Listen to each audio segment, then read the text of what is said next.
All right, my name is Jackie Metcalf, and I am the founder and executive director of Texas Health and Environment Alliance. We are the home of the San Jacinto River Coalition. I wanted to put this up here on the screen for the shot that y'all saw as you were coming in, because I think it's interesting, and I just came across it actually buried in a 500-page EPA document I was going through that talked a lot about the barges that broke loose during Imelda. I was aware of 3 barges that broke loose, but there were actually 9. Oh my. Yeah, so there were some interesting things I found buried in that document, this being one of them. This was a mock-up that the EPA did in order to see, or to demonstrate to the response team where the barge was. But tonight, we're going to be talking mostly about updates related directly to the San Jacinto River Waste Pit Superfund site. But first, just a little bit about us at THEA. We are a 501c3 nonprofit organization, and in short, our mission is to protect the public from being exposed to toxins in the environment. And we use on-the-ground, grassroots organizing, media exposure, as well as strategic science to try to bring remedy to historical toxic waste sites. Now, I see many familiar faces, but some newer faces. How many of you tonight are here at a coalition meeting for the first time? Awesome, welcome. Thanks for joining us. If I could get a show of hands from y'all, did you hear about us from yard signs, social media, email? Okay, how'd you hear about the meeting? Newspaper? Word of mouth. All right. Dr. Gossip. Oh, lovely. Welcome. Well, thank you all for being here, whether it's your first time or whether you have been here every time for 10 years now. We appreciate y'all being here. So first, I wanted to touch on where we are in the Superfund process. So we're not going to go over much historical information, more so where we are and moving forward and some related issues. So right now, the northern waste pit is in a standstill. The northern waste pit is stalled right here in the remedial design phase. The southern waste pit, however, is here in the next phase of the Superfund process in the remedial action phase. Physical removal of the waste is taking place. Rachel is going to talk to y'all a little bit more about this. But I want to say what a big accomplishment this is for the southern waste pit to be where it is in the Superfund process.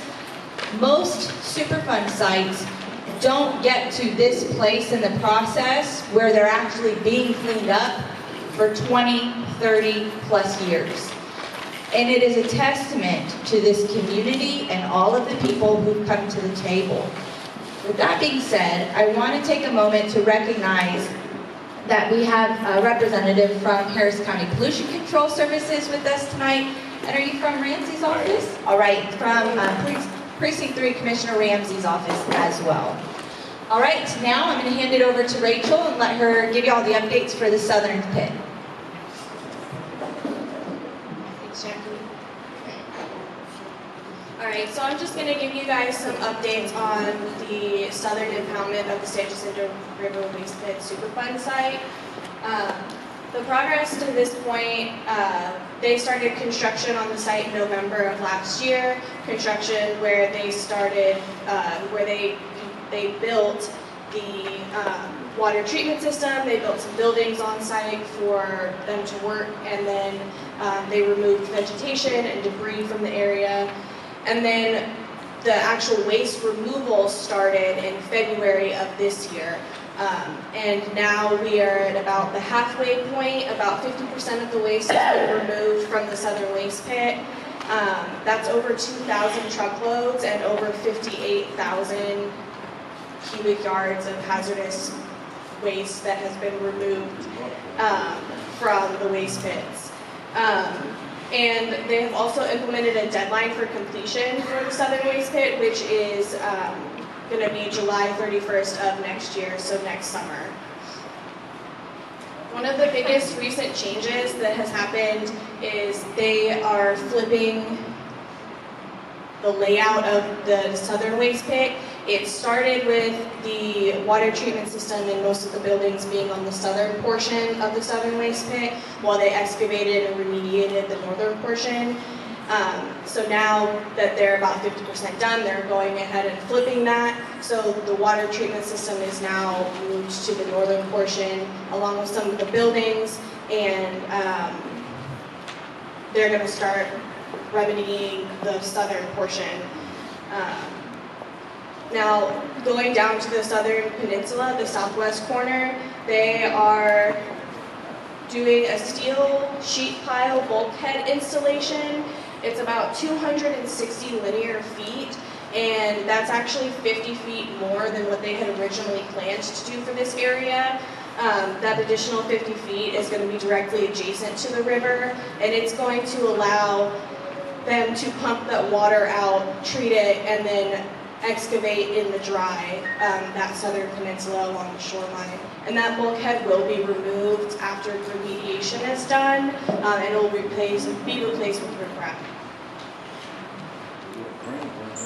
Up to this point, there's been a couple of hiccups at the site, a couple of issues, one of which was the release that happened on March 20th of this year. It was about 100 to 200 gallons of untreated water that was released because a valve was left open on the water system pipeline. And then about 600 gallons of treated water leaked from an effluent tank into a secondary containment area that did have an impermeable layer. Once they found that leak, they pumped about 300,000 gallons into another effluent tank so that they could repair the one that had been leaking. These tanks are really, really big. They hold about 600,000 gallons of water, and so it's going to be nice to have that repaired, which the repair was scheduled on June 3rd of this year. The way that we respond to these problems is really, really important because it keeps the EPA accountable and it keeps everybody in the know about what's going on and making sure that things are remaining safe for not only the construction workers and the people who are on site, but also for the community. So as soon as we found out at THEA about the first release, we wrote to the EPA, we emailed them and said, hey, we want you to take soil samples, get them collected and rush the results for those to come in so that we know that none of the water that was released spread any of the contamination to any other parts of the area. And consequently, the EPA did end up requiring they do split samples, which is where they take multiple samples from the same location at the same time, and they take those samples and they send them to different laboratories to do the analysis. So that way they can compare and contrast the results that they get from two different labs to make sure that they're getting the correct information. And then also in response to the leaks that happened, they went back and reviewed the emergency response plan because they wanted to make sure that it was adequately protecting the human health and the environment and the communities around. In addition to all of this, they've also started implementing hurricane preparedness measures. As you know, we are in hurricane season right now, and we want to make sure that any construction or anything that's going on is done safely, and they can quickly pivot if need be to help cover things up and make sure that things are good to go if there is a flooding event. So they're closely monitoring river levels and weather predictions to see if there's anything forming in the Gulf or anything that could come about. They are maintaining adequate volumes of backfill on site to fill any open excavation areas. So if there is a flooding event, they can quickly cover up any open excavation areas to make sure that none of that waste gets moved in a flooding event. And then they're also continuing with the off-site disposal, making sure that there's no stockpiled waste on site, that everything is getting taken out and getting removed as quickly as possible so that it doesn't pose any additional threats to the community. So that is what I have for you guys. I will go ahead and pass it back to Jackie in just a second. She's dealing with the situation. And she's going to give you guys the updates on the northern waste pit. Thank you. All right. My daughter, I don't know that she realizes she's living in the real world now. Anyways, thank you very much, Rachel. And as you can see from some of the photos and information that Rachel went over, the construction at the southern waste pit, I mean, you can see it from the highway, from I-10. It is a massive undertaking. This is not a small construction job.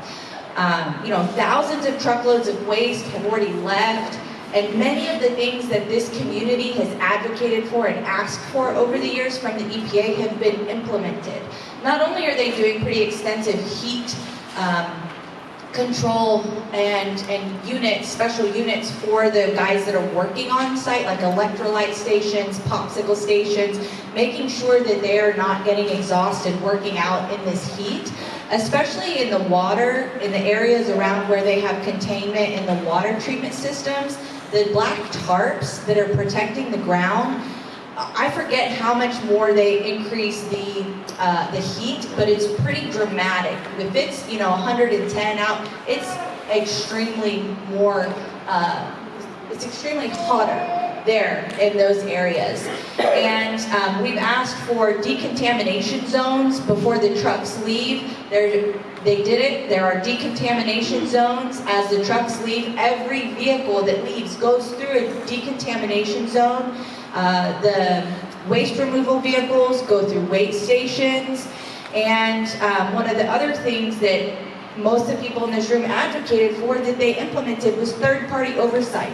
Every single day, there is somebody there at that site who works for the EPA. Not for the responsible party, but is being paid directly by the agency. Those are some big wins, and you should all be proud, so thank you all.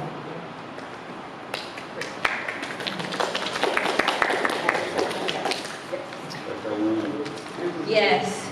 All right, so now the northern waste pit, where the real battle continues.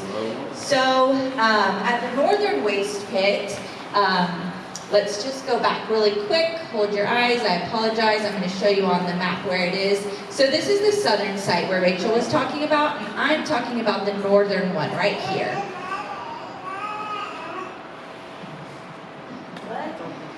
She's learning. Okay, so in November of last year, the EPA received the 90% design, so almost the full plan, from the responsible parties on how they were going, in their opinion, how they wanted to clean up that northern waste pit. However, it contained capping as part of the remedy. Again, the agenda they've always pushed before they even ever looked at any science or engineering. Same agenda continued to be pushed. And so the EPA said, this is not what was signed into the record of decision in 2017. This does not go with how we agreed the site is going to be cleaned up. So let's see, EPA rejected the design, and then exactly 1 month later, the EPA sent the responsible parties a letter proposing that they go into a joint effort with the EPA to select an independent party outside of the EPA, outside of the companies, to be paid by the companies though, but EPA would have to agree on this company, select a third party to go over the design information to determine an independent opinion of how this can be cleaned up and fully be cleaned up, not to include a cap. Because the record of decision, what the EPA ruled is to clean it up fully. No capping. Well, I have the response letter here that the companies, both the waste management companies and International Paper, submitted a joint response to the EPA on January 6th of this year. And a couple of points I want to read you from this letter. It says here that EPA states, remember this is from the companies, let me tell you before this is from International Paper's Director of Global Environment Services and Remediation and McGinnis's Environmental Legacy Management Group. McGinnis, the subsidiary of Waste Management. So it states here, EPA stated it did not currently have information necessary to make a determination regarding issues related to implementability or technical understandings. And that was first, the EPA let them know that in June of last year, and then again in November. They state here, the respondents, meaning the responsible parties, do not agree with EPA's characterization of the remedial design and the process and EPA's technical review proposal. Nonetheless, subject to reaching agreement with EPA on the appropriate scope of work and contractor selection criteria, respondents agree to fund the independent technical review pursuant to the Administrator Order of Consent. Well, this was January 6th. We still don't have an agreement. So they sent this letter saying, okay, if we reach an agreement, we'll pay for it. The problem I have is that the EPA is holding firm on the position that this design is unacceptable. The record of decision was signed almost 6 years ago. Enough is enough. Cut the nonsense, right? Here we are in another hurricane season. So we have a petition here today that if you support this statement, which I will read, I ask that you sign the petition. The EPA had told me 2 weeks ago that they were getting close to reaching an agreement with the responsible parties on moving on something that will allow this northern pit to move forward. I called the agency Friday. I told them we had the meeting today. They said, you'll have a response by then. I called them Friday, left them a message. I called them yesterday and left a message. This morning at 8:03, I got an email from them. And it said, I'm sorry, we don't have an update. So I called the head of the region. And I was like, I'm going way above your head, dude. So I went to the head of the region and said, you got to give me something. What's going on? The community has waited 6 years to get a design on how to clean this site up. They said EPA's legal team is handling this. So it's not even that it's in the technical working group anymore. EPA's lawyers are handling it at this point. They cannot tell me about the conversations, but they told me that it's not looking good to reaching an agreement. So back to my problem that I have with this, aside from all that. The EPA has the authority to take this thing over and bill the responsible parties. They have the authority to bring in an entity, bring in the Army Corps, whomever, and get this done. And at this point, I think it's fair to say that the EPA needs to use whatever authority they have under our law to do so, to get this out of the river. So we have a petition here, and it says, we, the undersigned, ask the Environmental Protection Agency to continue moving the San Jacinto River waste pits through the Superfund process. The record of decision was signed in 2017, and it is unacceptable that the responsible parties have failed to determine a cleanup plan over the past 6 years. Time is of the essence. The waste must be removed as soon as possible in a controlled and engineered environment and not in the next hurricane. We need the EPA to use every authority granted under CERCLA, Superfund law, to move this site to remediation. The health and well-being of our community and Galveston Bay hinges on the successful cleanup of this site, and it is you, the EPA, who is responsible for seeing this threat removed once and for all. If you support that statement, which is much of the sentiment I just explained, this evening. If you would put your name, your zip code, and how you would like to be contacted, phone or email. And we will be submitting these to the agency tomorrow to let them know that the community is sick and tired of this and really would like for them to move this process forward. Question. Yes. Is this enough signatures, or have you got more signatures? So this, I literally just this morning, just past 8 o'clock, had this conversation with the EPA. So we just drafted this today. Okay, is the applicant going to be included in these signatures or not? Take a This look. is it. So far, yes, this is where we're reaching out to. And so we're gonna see, so I'm gonna email and see how that weighs, and then we're gonna have to determine from there, is this something we're gonna have to push like we did with the record of decision, right? We had over 56,000 signatures on that.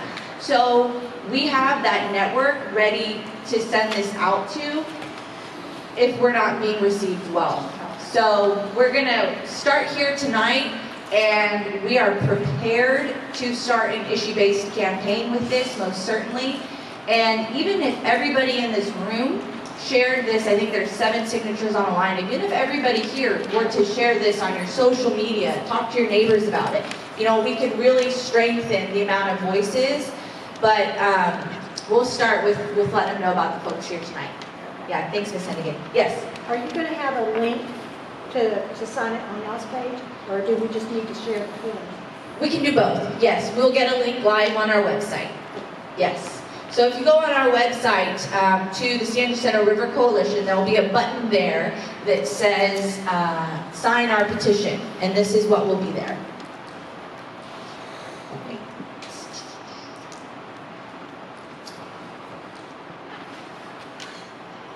I just love this image here. So this was Niagara Falls in 1969. They had diverted the water so that the area could be built up and strengthened to slow and attempt to prevent erosion. So we can understand from this river, or this photo, and many engineering feats in this country, that the removal and the cleanup of the northern waste pit is most certainly one of the most complex engineering jobs in our nation right now, one of the worst Superfund sites. However, it's not impossible. Getting it done is not impossible. I firmly believe we have some of the best engineers and the best scientists right here in Houston. There's no excuse for this. All right, bringing back the Nick Anderson artwork. I always love Nick Anderson's cartoons. And now I want to talk about the TxDOT bridge replacement. So hopefully you got an agenda when you walked in the door. On the back of it is part of the recent TxDOT notice. We do have the full notice also printed at the table. Very, very small font, very long notice. Looks like it's made to print a full page in the newspaper. Raise your hand if you need one. Anybody need one? No? All right, thank you. So TxDOT is finally going to host 2 public meetings to go over their proposed bridge effort to rebuild Interstate 10 as it crosses over the San Jacinto River, and they're also going to be making updates to Spur 330. To Spur 330, what it looks like from what I read in the announcement is they're going to be adding basically 1 lane each way, whereas I-10 is going to be much more extensive. But something that really stood out to me is before they talked about the safety need for this bridge to be replaced, they talked about the navigation need for this bridge to be replaced. So as it is right now, the current navigational clearance under Interstate 10 is 23 feet vertically and 158 feet horizontally. This new bridge is going to be about double that. So they're planning to do a 52 feet vertical clearance and a 386-foot horizontal navigable clearance. This is for the barges to be able to go under. I know a lot of people here care deeply about the barges north of the interstate. This bridge expansion will double the amount of room. Bigger and more barges will be able to go through it. Yes. I've had some folks from Channel View who, when they built this bridge that's there now and went to the tech stop meetings, they were told the bridge was being built the way it was built because no barges would ever be allowed north of I-10 Bridge. And the bridge was built as it was to prevent them from accessing up further. So now they're coming behind and they're going to say, oh, well, we're going to do it anyway. We're allowed up there. And we know the congestion that's south of I-10. We're trying to prevent it north of I-10. And if you even go further up I-10, it's just riddled with pipelines. You've got sign after sign that says no mooring, no dredging, pipelines. So TxDOT is going to encourage that activity up there, and then we will have another 94 riverfront. But that, from what I understand, I wasn't at those meetings or anything, but I've been told that bridge was built specifically low like that to prevent barges and tugboats from going under it. Boy, I wish I had that in writing. Yeah, thank you for sharing that, Carolyn. You know, I guess I'm disheartened, you know, to see the way politics, the changing hands, to see the way these things go on. My family moved away from Highlands 10 years ago, and to see how the river has changed in that amount of time. But you know, y'all are the ones that can help make a difference here because you live here, this is your community, and I know that most agencies aren't wanting to hear, you know, the voices right now. But other communities have been successful at getting master plans and getting preservation and certain things put in place to try to prevent this. So we'll definitely need to have some more conversations and talk with some of our partner organizations about, you know, what can be done to elevate the community's voice. Because what if this was someone's front yard?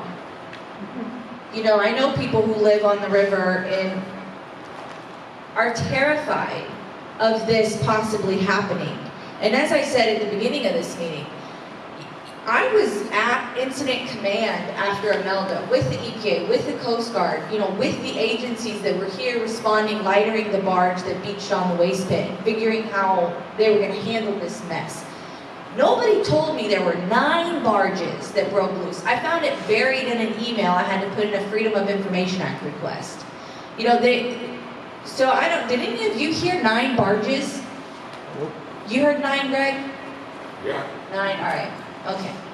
Well, y'all did. I'm glad y'all did. I didn't hear 9. You know, so it's just crazy and unacceptable, really. So, virtual meeting is the first meeting that TxDOT is going to host. And they do say proposed bridge replacement. So they're still using the proposed language. So September 19th at 5 p.m. online. Details are on the back of your agenda. We also, again, have the full notice at the table that will also print in the Star-Courier.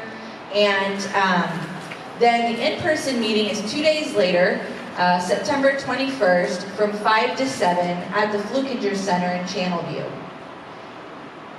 The agency says that the information is going to be posted on their district office website, or on the website, and then made available in person at the Houston district office. But as of just a little bit ago, it was still not on their website. So I don't know if they're meeting it's going to post on the 19th or before, but I just checked it this afternoon. Yes, Lisa? So the way TxDOT now works, often with these virtual meetings, is in the presentation, their video pops up at that time.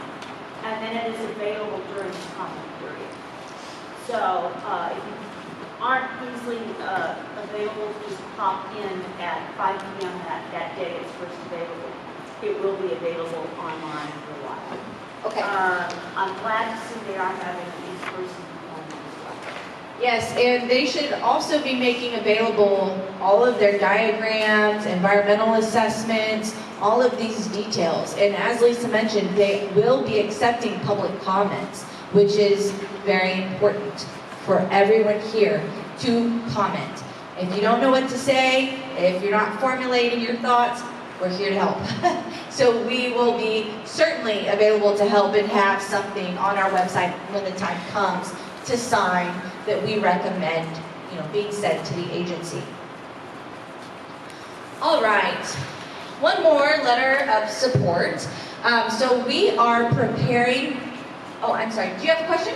Yes, they're clearing out the widening of Houston Ship Channel, and they're taking it upstream. Why is this toxic? It couldn't go to the waste pits up there, the old sand pits? What's the problem with that? Where, They're cleaning out, they're widening Houston Ship yes, Channel. yes. And they're taking it upstream. I watch barges go up there every morning, every day. Coming back empty, coming full. Uh-huh. Why can't, is it too toxic for that? It's got to be treated right? For the waste from the waste pits itself, are you asking? Is that too I toxic? understand it. It's going to waste pits, Right. the old waste pits, old Hugh Lloyd's old place, all the waste pits up there, taking all that stuff up there. Right. How come, is this too toxic up there? Yes. Yes. So, so the dredge spoil from the widening and Well, deepening. I understand what's going on here, but I don't understand. I cross Interstate 10 all the time, there's nobody working, unless it's on the south side. Where are they taking that truckloads going, where's it going to? Yes, so it's actually going to a waste disposal facility. Where at? One is, it's not in the town of Seabreeze, it is called Seabreeze. I work in for Rollins Engleton. Environmental Services, 72. It handles everything right across over there. I don't understand what's going on here. I understand your frustration. No, it ain't bothering me. I'm fixing to move out of this town. Well, I just want, it's simple. It's simple. I know it. It's simple. There ain't the right people doing this job. I know it, and there are big companies pushing the EPA. Well, you can forget about them, they ain't gonna help you. I'm with you. I'm with you. This is ridiculous. It's taking way too long. It's not, well, I would say it's not rocket science, but they've even got that figured out. So, it's not that difficult. But you can take the Houston Ship Channel waste, take it up here and get rid of it. But you can't take this waste over here and take it up there and get rid of it. Sure. I understand. I know. There's different testing that goes on with that waste. It's not as thorough as what's gone on in these pits, where we know there are high levels of extremely toxic contaminants in these pits. And so that's why it has to go to a specific disposal facility versus upland, which that's what the dredge spoil goes to. They call it upland facilities. I know, sir. I hear you. I hear the frustration. Every one of these meetings I've been to, nobody can answer questions, All y'all got is reading off charts and stuff. That's all y'all do. Well, as in, you think that's what I do? No. Okay. No, I know you do your homework. All you're doing is transfer it over, letting us hear about what you've been doing. That's all it is. Well, if I can give you a little bit of good news, it is that we have dramatically impacted this process in the past, and I believe that we can continue doing so, but it's going to take our elected officials and our communities getting riled up and everyone using their voice, because these companies put the EPA in the corner, and there's too much politics and money at play, when it really should just be about doing what's right and getting it done. I understand. Yes, Karen? On the Project 11 widening of it, I'm not sure their material is going to the Advoid. That material may be coming from somewhere else, but on the widening of the Project 11. That's being done by the Army Corps of Engineers, and they're using a lower standard. They're using an aquatic standard for their testing, and they're only doing quick drafts. So they're not doing the extensive testing that's being done at the waste sites, because it's being handled as a Superfund site. Sure. And the widening of the ship channel is not saying it's not toxic. Sure. They're just not looking, and it's the Army Corps of Engineers, and they're only required to do, from my understanding, basic minimal testing. And that's why they use the lower aquatic standard and not have to do the human health study standard to it. But that's maybe one of the differences there. It's not saying it's not as toxic, but it's, at this moment, I guess you'd say undisclosed toxic. Well, and I would say the data that I have reviewed about what they have to test for, they do some extensive testing, but the problem is the frequency, in my opinion. The last time I reviewed the requirements, it was 2 tests per barge load. Right, a 5-minute quick grab. So a lot could go undetected. Okay, so we have a letter that we're asking residents to sign, or anyone, if they support this letter, to Department of State Health Services. We are asking the State Health Department to update the cancer investigation that it did in 2015 over this surrounding area. Back then, they studied 17 types of cancer through the Texas Cancer Registry from the dates of 1995 to 2012.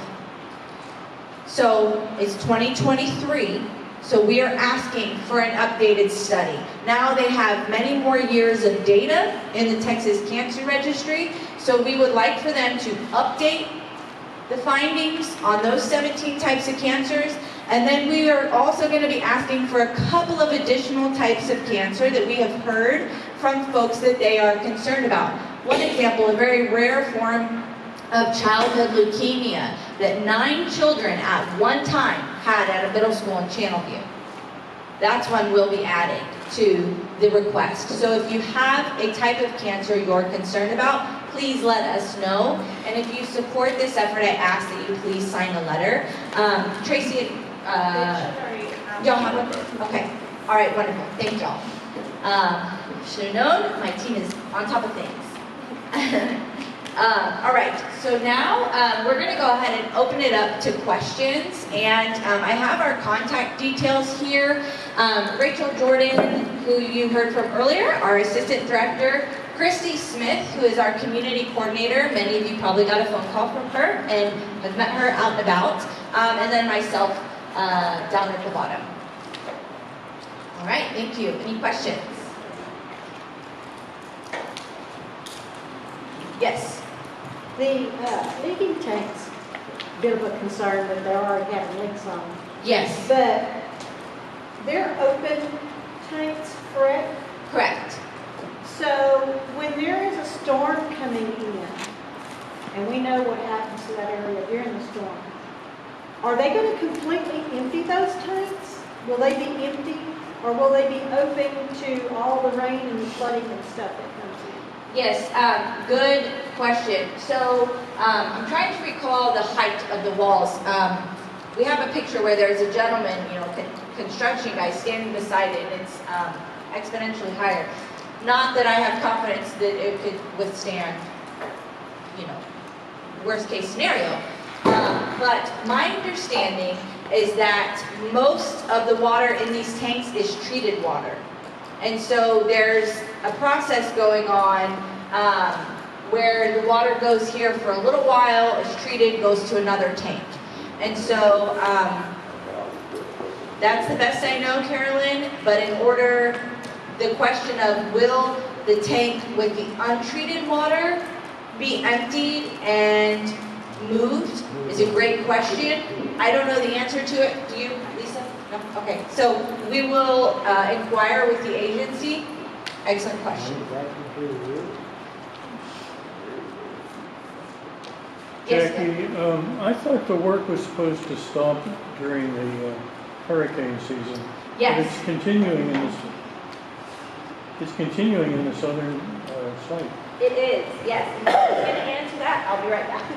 Yeah, so they are continuing during hurricane season. They, like I said earlier, they're implementing some measures to make it safer for them to do so. But they figured that they would have enough time or enough indication if there was going to be a massive flooding event or a hurricane or a storm that came through, at least a 3 days notice where they'd be able to shut down operations and implement all of their hurricane preparedness things. Obviously, EPA had to agree to that. Yeah, the EPA was on board. They figured that getting the waste out faster and getting it done more quickly was more beneficial than stopping for the long time during hurricane season. We have a special guest. Yeah. She's in training. She's in training. You can take over this job. Okay. Any more questions?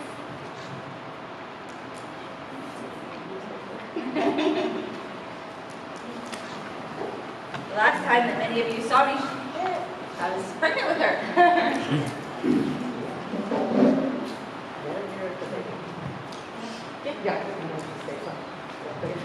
So I just wanted to thank everybody for showing up. I know there's a lot of faces we've seen for the last decade. Thank God you still take the time to show up, even though it's 100 degrees and you guys are probably starving to death and you worked all day. Thank you so much for coming here, learning about your community, what's going on. It's important. And we know for every one of you, you might take it to 5 or 10 people. So times that, times this crowd, and you have a large amount of people that have heard what's going on today. Gil might put something in the paper. So, you know, obviously some of the people here because they read it in your paper. So, but I just wanted to thank everybody for showing up. It's important, and thank you to the new people very much. You'll learn a lot, and it will be worth your time. So, thanks for coming. All right, well, if you're not on our email list, please make sure you signed in, because as soon as I hear from the EPA on the northern pit, we will definitely be getting some information out. And as soon as, and we will have the petition up on our website. And do we have our next meeting scheduled? We do, right? It's November? November 14th. Okay, so November 14th, we have our next community meeting scheduled here. Should something come up between now and then, we are open to hosting a meeting, getting together a small group, whatever is necessary. And let's just see, the other thing just slipped my mind. Should you see something you're concerned about, should you have any questions, we're always here. Email us, call us. If you need to get something through to the agency, you're having trouble or need or want our help, we're here to support. And one more thing. Yeah.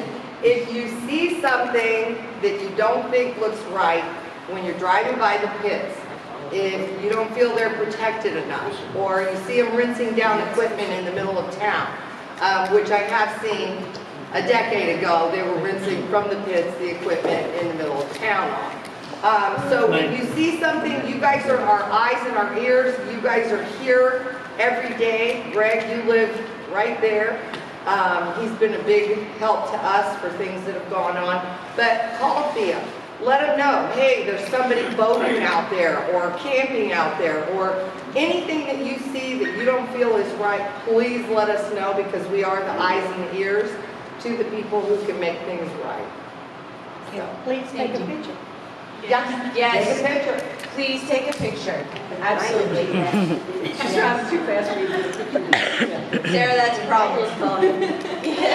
Yes, The Carolyn. letter for the health department, Harris County Pollution Control Center. is that also going to be linked to on your site? Oh, no, that's People totally. sign? Yes, we can add that to our site as well. Okay, and just make sure everybody signs before they leave. Yes. Yes, if you will sign that letter, if you support our efforts there, and hand it back to us, we'd be happy to send those in one big package to the agency. All right, thank you all.